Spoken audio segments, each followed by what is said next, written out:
Video viral diduga Ustadz Yusuf Mansur marah-marah terkait kasus PayTrend viral beredar di media sosial. Beberapa waktu belakangan ini Ustadz Yusuf Mansur tersandung masalah investasi. Beberapa kali ia digugat oleh orang-orang yang mengaku sebagai korbannya. Dalam video yang beredar, sang Ustadz mengaku membutuhkan banyak dana untuk menyelamatkan perusahaan PayTrend miliknya. Namun, ia mengaku tak mau menerima suntikan dana dari investor karena tahu hal tersebut akan menimbulkan masalah baru. Terkait video tersebut, Ustadz Yusuf Mansur masih enggan memberikan tanggapan yang jelas.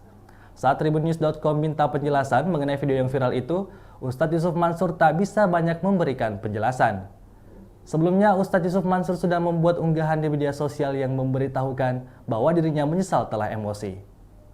Dan ia merasa seharusnya menjauhkan dirinya dari sosial media jika dalam keadaan emosional sehingga hal seperti itu tidak terjadi. Saya ngasong demi siapa? Demi Anda semua, demi satu nama, demi Anda semua, demi satu nama. Ya, terus ikuti update berita terbaru lainnya hanya di kanal YouTube Tribun Timur. Terima kasih sudah nonton. Jangan lupa like, subscribe, dan share ya.